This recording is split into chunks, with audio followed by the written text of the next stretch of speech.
Last Flight to Abuja à l'honneur au cinéma Galerie. Après le film Brothers, c'était le tour de Last Flight to Abuja du réalisateur Obi Emeloni de fouler le tapis rouge au cinéma Galerie. C'était le 5 septembre dernier à Bruxelles. Plusieurs cinéphiles émus par la qualité et les intrigues de tous bords du film ont donné un commentaire sur ce qu'ils considèrent comme une révolution du cinéma nollywoodien. Comment soutenir la production cinématographique africaine et promouvoir les films réalisés par les Africains d'ici et d'ailleurs? Telles sont les questions auxquelles bon nombre de participants ont tenté de répondre.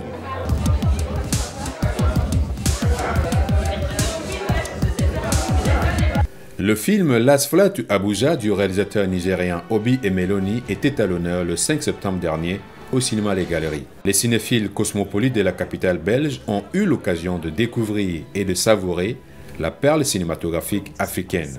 Pour certains, c'était la première fois de voir un film africain, non pas à cause de l'absence de production, mais bien par manque de visibilité. Vous avez déjà vu d'autres films africains ici à Bruxelles avant? Je dois avouer que c'est le premier. First time you watch African movie here in Belgium? In Brussels, yeah, it's the first time. Last Flight to Abuja, c'est l'histoire d'un vol et d'un meurtre commis par une même personne, employée dans une société fortunée de la ville de Lagos au Nigeria.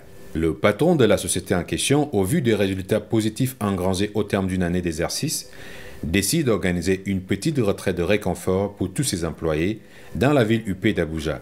Le vol Lagos-Abuja de la compagnie Flamingo Airways, volant à 30 000 pieds que prennent les employés, rencontre soudainement des difficultés majeures. Pendant que le pilote et son commandant de bord se battent pour maintenir les commandes de l'avion, une série de flashbacks viennent ponctuer la diégèse du film. Les passagers vivent alors des moments de cauchemar qui s'apparentent pour la plupart aux derniers moments de leur vie. Pour certains qui se rencontrent pour la première fois, c'est plutôt dans le surréalisme que prend naissance un projet d'amour au cas où ils survivraient à la catastrophe inéluctable. L'employé auteur des faits recherché par la police n'échappera cependant pas au sort qui lui est prédestiné. Il est le seul à perdre de la vie au cours du crash de l'avion qui survient. Voici quelques réactions du public au terme de la séance. On a vraiment aimé, la mise en scène était très bonne et on s'est senti en fait dans ce vol. Ouais. Donc on a eu la peur, on a eu toutes les émotions en fait et c'était très bien fait. Vraiment félicitations, chapeau bas au réalisateur. C'était une belle histoire et voilà. I would say it's definitely a movie that people should come and see. For those that haven't seen it, they should come and see it because it was really, really nice. Good screenplay, nice movie, nice story, nice write-up. I really enjoyed it, and I know people will enjoy it too. I think the movie tonight, it's really, it's from the real story. So I feel it's a tragedy. So I feel a little nervous at first. Finally, everything goes well. I think it's good. Yeah, and there's a little pity. I think the story is not very long. The story is interesting, but what was really interesting is there is this kind of irony in the story. So the characters were really ironic about very serious subjects like death, like love and separation. So there are main issues in life, but also there is the main issue about immigration, about identity also. So these issues are really tackled from a very ironic angle. So this is what really I really liked in the movie, and the characters were really mocking these ideas by showing themselves indifferent about death, indifferent about separation, about love. So it was really intelligent on the part of the director to talk about these issues. Le film, si on regarde bien, et comparé avec des films qu'on a montrés il y a 10 ans, 15 ans dans Hollywood, on voit qu'il peut atteindre un grand public en dehors du Nigeria. Évidemment, c'est un film, c'est pas le Titanic numéro 2, mais c'est un film grand public. Et ça, déjà, personne n'a quitté la salle, c'est déjà un plus. Tout le monde, bien que c'est un film un peu dramatique, il y a beaucoup de gens qui ont ri. C'est un film, une comédie. Mais sur des choses intéressantes d'une classe moyenne naissante ou existante à Lagos. Promouvoir les œuvres cinématographiques de l'Afrique en Europe, C'est l'action menée par certaines personnalités et réseaux, à l'instar de Marie-Chantal Huitonze, fondatrice de African Diaspora Network Europe.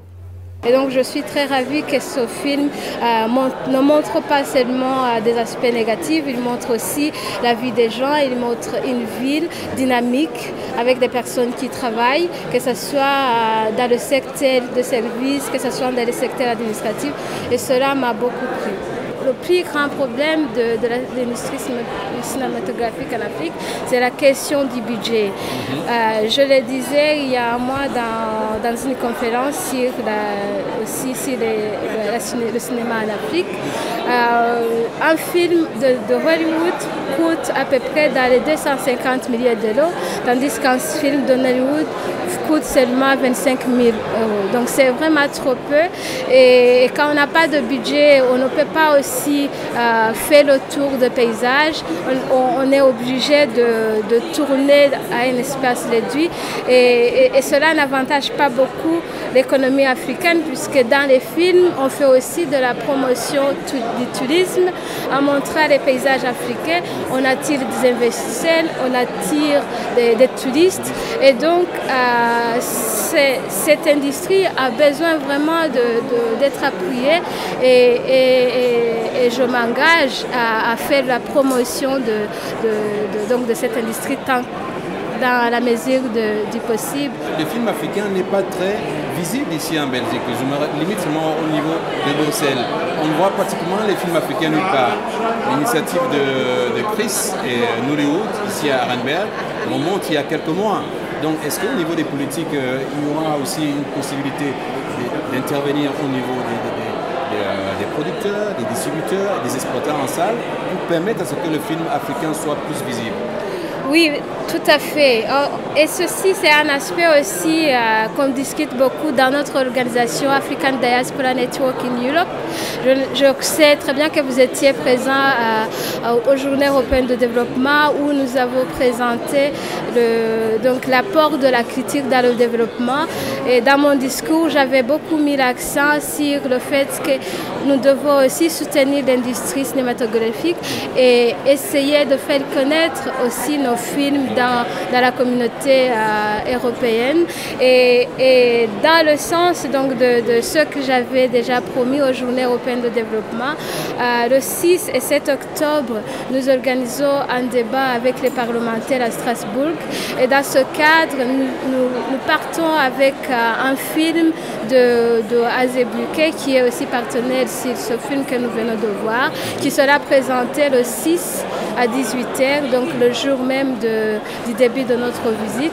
C'est une façon de conscientiser aussi les membres du Parlement sur l'existence de cette industrie. Mais ce n'est pas cela seulement en tant que sous forme de résultat de notre laboratoire au développement. Nous avons rédigé un manifeste avec toutes les organisations partenaires à ce laboratoire.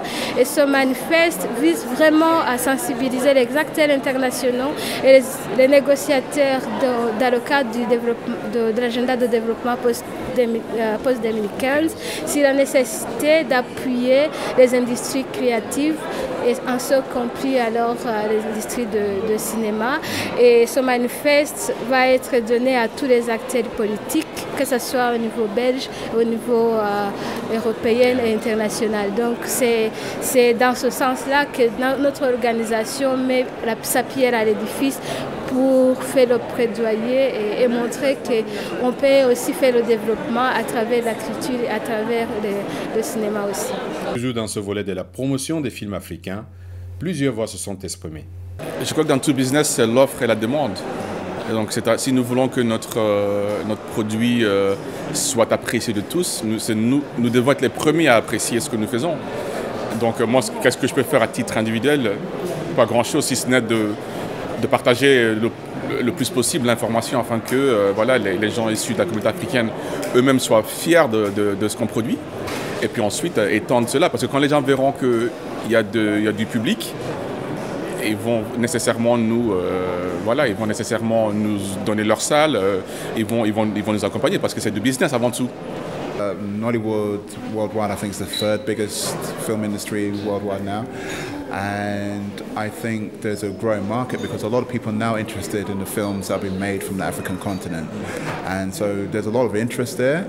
And I think the budget was about 200,000 euros, which was 40 million naira. And so the films are made for relatively cheap. And if they can achieve this with that little bit of money, think of what they can actually do with actual proper funding and the sort of movies they'll be able to make and the audiences you'll be opening yourselves up to.